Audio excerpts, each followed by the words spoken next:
आरक्षण मांगोगे तो बुलडोजर का डर दिखाएंगे, रोजगार मांगोगे तो बुलडोजर का डर दिखाएंगे, शिक्षा मांगोगे तो बुलडोजर का डर दिखाएंगे। वो बुलडोजर का डर असल में अगर किसी को दिखाया जा रहा है तो मांग करने वाले लोगों को ही दिखाया। गलत है। हर दिन कुचलते हैं संविधान को, कही गई बातों को हर दिन कुचलते हैं।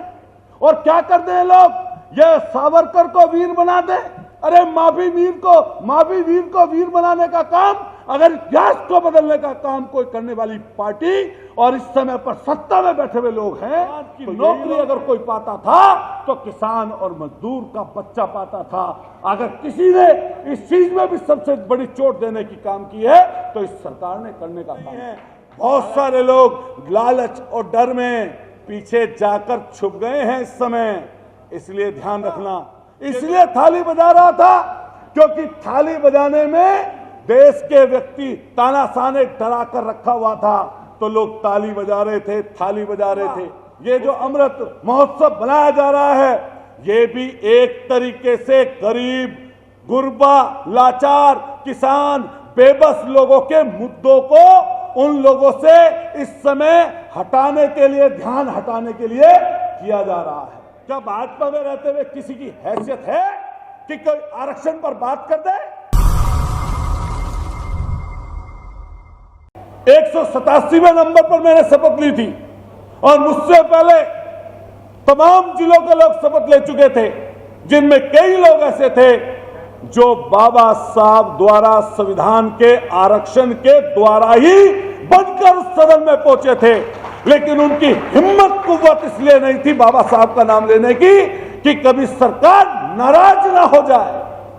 मैं जब देखता हूं सदन में और अपने जीवन के बारे में सोचता हूं, मां और बाप को बचपन में खोया, न विरासत, न पैसा, न धन, न दौलत, उन सारी लड़ाइयों को लड़ते हुए अगर उस सदन तक जाने का मौका मुझे मिला तो सिर्फ बाबा साहब भीमराव अम्बेडकर के द्वारा, संविधान द्वारा मुझे मिला। बोले मेरे जैसा व्यक्ति कभी उस सदन का सदस्य ना होता, कभी मैं सदस्य नहीं बन सकता था। और जब एकाएक मैं मंच की तरफ पहुंचा, शपथ ली, तो मैंने गर्व से ये बात कही, जय भीम। गर्व से बात कही, जय भीम, जय भारत। मैंने उस समय क्या देखता हूं, जो लोग 52 साल तक अपने मुख्यालय पर झंडा न फहराए हो, जो सिर्फ और सिर्फ जबान पर वोटों के लालच के वजह से बाबा साहब का नाम बोलते हो, जैसे ही मैंने जय भीम बोला तो उस सदन में उत्तर प्रदेश के मुख्यमंत्री मौजूद थे। उस सदन में तमाम वो लोग मौजूद थे जो अपने आप को तथाकथित अंबेडकरवादी कहते हैं। जैसे ही जय भीम का उद्घोष किया तो मैंने उनको हंसते हुए देखा, क्योंकि शपथ के बाद उद्बोधन, भाषण, वक्तव्य नहीं हो सकता था, नहीं तो उनकी आंख में आंख डालकर उसी समय उनकी हंसी का जवाब अतुल प्रधान देता, उसी समय देता। मैं आज का समय देखते हैं हम और आप किधर की तरफ जा रहे हैं।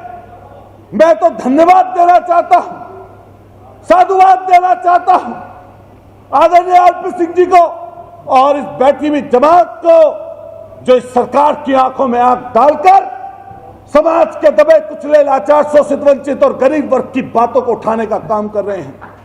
अधिकतर लोग तो डर गए हैं, सहम गए हैं, कहीं ईडी ना पहुंच जाए, कहीं इनकम टैक्स का अधिकारी रेड ना कर दे, कहीं आपके यहां अभी जैसा कि बोल के गए पूर्व सांसद जी, कहीं एनआईए ना पहुंच जाए, आतंकवादी घोषित ना कर दे।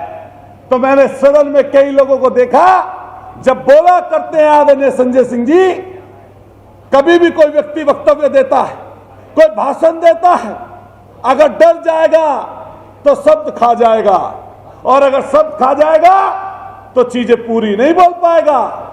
2 चीजें बल्कि 3 चीजें, डर और लालच किसी की जबान से निकले वाले शब्दों को रोक देते हैं।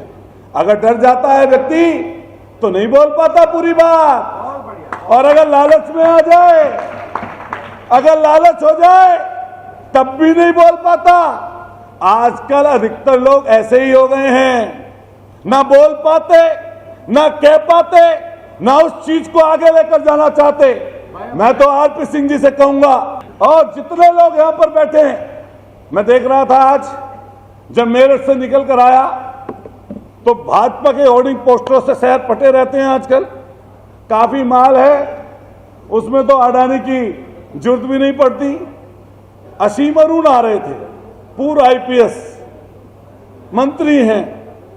मैंने देखा उनका व्यवहार सदन में सौम्य है, लेकिन कभी कभी चर्चा होती है कई लोगों से, अन्य अन्य लोगों से, तो मैं सोचता हूं कि इस आरएसएस रूपी जो ये तमाम चीजें सामने दिखाई देती हैं, जिन्होंने षड्यंत्र के तहत सारे आरक्षण को पहले ही बर्बाद कर दिया, पहले ही कुचल दिया, आज उनकी हिम्मत नहीं है किसी व्यक्ति की कि भाजपा में रहते हुए कभी आरक्षण की कोई बात कर दे। क्या ये बात सही है, गलत है? कोई बता दे बात।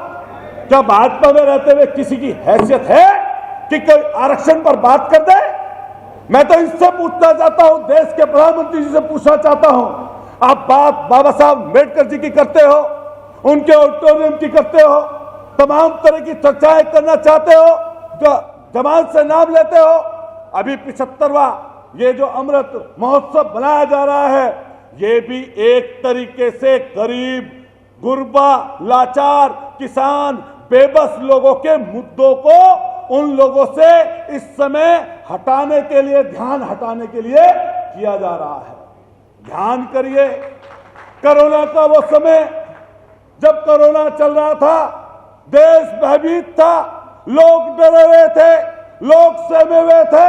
उस सहमे हुए समय में देश के तानाशाह की तरफ से एक चाल फेंकी गई कि थाली बजाइए।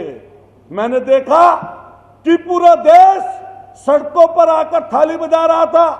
इसलिए थाली बजा रहा था क्योंकि थाली बजाने में देश के व्यक्ति तानाशाह ने डरा कर रखा हुआ था, तो लोग ताली बजा रहे थे, थाली बजा रहे थे। उसके बाद में अंधेरा कायम करने के लिए कहा गया। मेरा जहां घर है उसके पीछे दलित बस्ती है, वहां पर एक सरकारी कर्मचारी है, मेडिकल में जॉब करते हैं। तो जब लाइट बंद करने के लिए कहा गया तो मैंने अपनी गुमटी की ऊपर वाली लाइट भी उस दिन जला ली। मैं ऊपर गया, मैंने देखा पीछे का घर अंधकार में था। मैंने चिल्लाया। मैं इसलिए कहना चाहता हूं, बहुजन समाज के लोग या उसके लिए काम करने वाले लोग यहां पर बैठे हैं, उन्हें समझाने की जरूरत है, बताने की जरूरत है, क्योंकि लोग डर कर और लालच में दूसरी तरफ चले जा रहे हैं। मान्यवर काशीराम जी ने जो बात कही थी, इकट्ठे हो जाओ दलितों, इकट्ठे हो जाओ पिछड़ों और अकलियत के लोगों, और देश की सबसे बड़ी गद्दी का सपना देखने वाले, दिखाने वाले मान्यवर काशीराम जी, जो आज हमारे बीच में नहीं है। बहुत सारे लोग लालच और डर में पीछे जाकर छुप गए हैं इस समय। इसलिए ध्यान रखना, ये जो समाज है, ये जो आपकी एकता है, जो उसकी चर्चा में कर रहा था, जो कर बताना चाहता हूं, मैंने चिल्ला कर कहा, रमेश नाम है उनका, कि रमेश जी कहां हो आप? उनका बेटा है राहुल। मैंने राहुल को नाम लिया, वो ऊपर आए। मैंने उनसे पूछा कि आप तो बाबा साहब को मानने वाले हैं, क्या आप भी उसके टीवी पर दिखाए बहकावे में आ गए, जो रोजाना झूठ बोला करते हैं? तो उन्होंने कहा, नहीं मेरी बात नहीं है, बच्चे कह रहे थे कि सब बंद कर रहे हैं लाइट, तो हम भी बंद कर दें। बताओ, ये विडंबना है। अगर इस दल की तरफ हम चलेंगे, इस तरह की बातें करेंगे और डर जाएंगे और लालच में आ जाएंगे। अभी मैं पूर्व सांसद जी ने एक बात कही कि कुछ भी हो, कैसा भी हो, अगर घर में लेटा हूं तो घर में, अगर तिहाड़ में भी लेटना पड़ेगा, मैं अपनी बात से पीछे नहीं हटूंगा। अभी यही बात आदरणीय संजय सिंह जी कह रहे थे, अरे जो करना है सरकार कर लेना, यही बात अभी बोली। मैं चाहूंगा, मैं बधाई देना चाहता हूं बारंबार आपको कि आपने जहां संसद को जो लोग होते हैं वहां पर बैठे हुए 80-85% लोग अरबोपति आ गए हैं उसमें भी, वहां पर हिम्मत और कुव्वत नहीं है। मैं तो वो देख रहा था आपका सीन, जिसमें आपने सेंट्रल हॉल में इस तानाशाह की आंखों में आंखें डालकर और पर्चे सामने खड़ा होकर दिखाने का काम किया, शायद और कोई दूसरा व्यक्ति नहीं कर सकता था। और बधाई देना चाहता हूं आरपी सिंह जी को कि आप लोगों ने इतने लोगों को इकट्ठा किया। और हम भी वादा करते हैं, अब जो ये प्रोग्राम हो रहा है, हमारे बहुत सारे आदरणीय प्रधान जी लोग, आसपास के लोग बैठे हैं यहाँ पर, हम लोगों को ये वाले प्रोग्राम राज्य स्तर पे अलग अलग स्टेट्स में अलग अलग मजबूती से करने चाहिए। और अभी बरसात का समय है, हमारे पश्चिमी उत्तर प्रदेश में लोग फ्री भी हैं। आरपी सिंह जी, आप समय रख लीजिए, सब लोगों को बुलाइए पश्चिमी उत्तर प्रदेश। और मेरा मन है हम लोग भी जाएंगे जिले जिले और कोशिश करेंगे कि इस आंदोलन को कैसे आगे बढ़ाया जाए। ये बड़ी लड़ाई हम सब लोगों को मिलकर लड़नी पड़ेगी। और हम वादा और भरोसा अपनी तरफ से दे सकते हैं कि सदन में हम लोग पहुंचे हैं। मैं भी चर्चा इस चीज की कर रहा था, लोकसभा और राज्यसभा में, संसद के दोनों सदनों में तो सत्र चलता है लंबा, लेकिन अगर उत्तर प्रदेश की बात करें तो हमारा बजट सत्र ही 9 दिन का कुल चला और अब चलेगा ही नहीं। मानसून सत्र के नाम पर छोटा मोटा कोई आपके बजट लेकर आएंगे तो 4 दिन चलेगा। लेकिन मेरा वादा है आप लोगों से कि जब जब हम लोग उस सदन में बोलेंगे तो सामने वाले के पद और ओहदे से डर कर नहीं बोलेंगे, उनकी आंखों में आंखें डालकर उनसे सारी चीजें किसानों की, नौजवानों की बोलने का काम करेंगे।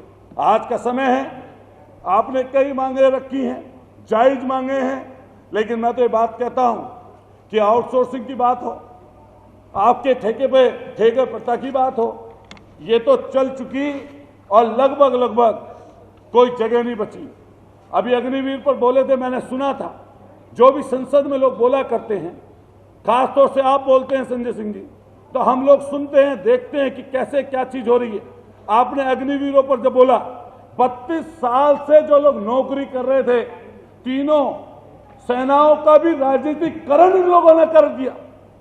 सारे अध्यक्ष, तीनों अध्यक्ष बैठकर जो 32 साल की नौकरी करे हुए लोग थे, वो 4 साल की नौकरी की पैरवी कर रहे थे, डिफाइन करने आए थे सरकार को। शायद ऐसा इतिहास में पहली बार हुआ कि सरकार के द्वारा लिए गए निर्णय को सेनाओं के तीनों अध्यक्ष आकर सरकार की तरफ से प्रेस को संबोधित कर रहे थे। अरे शर्म आनी चाहिए, सेना का भी राजनीतिकरण कर रहे हो और उनको भी, उनकी हालत आपने क्या कर दी। हमारे किसान और मजदूरों के बच्चे अगर सेना में जाते थे तो जवान की नौकरी अगर कोई पाता था तो किसान और मजदूर का बच्चा पाता था। अगर किसी ने इस चीज में भी सबसे बड़ी चोट देने की काम की है तो इस सरकार ने करने का काम किया। हालांकि कई लोग बोल सकते हैं दलगत बात, राजनीति से संबंधित बात, अगर राजनीति ही नहीं होगी तो आप खत्म समझिए अपने आप को। तो कई लोग कहते हैं कि राजनीति की बात की, अगर राजनीति की बात ना करें तो कैसे होंगी चीजें, कैसे लाई जाएंगी।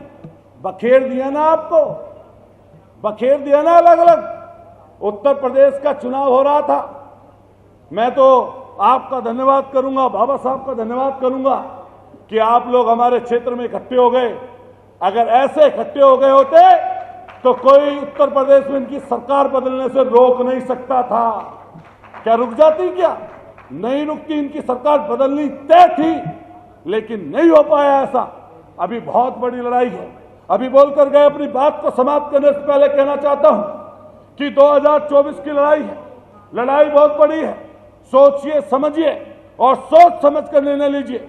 और कई बार संगठनों की जब बात आती है, मैं आदरणीय आरपी सिंह जी को धन्यवाद करूंगा, आपने बेबाकी से आदरणीय संजय सिंह जी से अपनी बात रखी। हम लोग वादा और आपको भरोसा दे सकते हैं इस चीज का कि आने वाले समय पर कितनी भी बड़ी लड़ाई क्यों न लड़नी पड़े, हमने भी अपना मन बना रखा है, ये सब जानते हैं। 60-62 मुकदमे हम पर भी हैं, सब आंदोलन और संघर्ष के हैं। कोई शायद होगा जो इधर का उधर तक, आप तो बहुत अच्छी तरह परिचित हैं, हर कदम पर इन्होंने मुकदमे ना लिखे हों। मैंने कि और लिख दो 60-62, अगर तुम हमारा विचार बदल के दिखा दो तो हम मान लें हम बात। कोई बात यही तो है। अभी बहुत अच्छी बात, क्योंकि संजय सिंह जी बैठे हैं, अभी बहुत अच्छी बात की इन्होंने कि सबसे ज्यादा क्या करेंगे, मेरा घर छीन लेंगे। अभी बोलेंगे कि मेरे पास जो वो छीन लेंगे। अच्छा छीन लो, अच्छा घर से बेदखल कर दो, जो गांव में मेरी जमीन है उसको भी खत्म कर दो, मेरी जबान को रोक कर दिखा दो।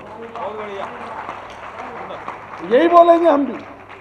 अरे मैंने तो मैं बताऊं आरपी सिंह जी, जब अभी पिछले दिनों आंदोलन हम लोगों ने उतना बड़ा नहीं किया 3-4 महीने में, लेकिन मेरी 2 बहनें हैं, एक प्रोफेसर हैं बड़ौत में, केमिस्ट्री की प्रोफेसर हैं, हमारे बहनों भी गौतम बुद्ध यूनिवर्सिटी में प्रोफेसर हैं। तो हमारे मम्मी पापा बचपन में एक्सपायर हो गए, तो मैंने अपनी बहनों से दोनों से बात की कि लड़ाई बहुत बड़ी है, अगर कोई दिक्कत आ जाए तो बच्चों की परवरिश का काम तुम्हें ही करना है, बच्चों की परवरिश का काम तुम्हें ही करना है। क्यों बोली वो बात? हमें पता है बात, जब बुलडोजर चलता है, मैंने कई जगह बात कही है कि किसी घर में रहने वाला कोई एक व्यक्ति नहीं होता, एक ही घर में दूसरा भाई भी हो सकता है, बूढ़े माँ बाप भी हो सकते हैं, इनोसेंट बच्चे भी हो सकते हैं, एक पीढ़ी पहले बना हुआ घर भी हो सकता है। लेकिन ये बुलडोजर वाली कल्चर, जब मैंने देखा कानपुर में बुलडोजर चल रहा था, दूसरी अलग अलग जगह पर लोगों का अतिक्रमण हो रहा था, हम और आप दूर बैठकर हंस रहे थे और खुशी मना रहे थे हिंदू और मुसलमान के नाम पर। लेकिन ये ध्यान रखना दोस्तों और भाइयों, बड़े बुजुर्गों, वो बुलडोजर का मुंह कब आपके घर की तरफ हो जाएगा, ये बहुत बड़ी बात नहीं है।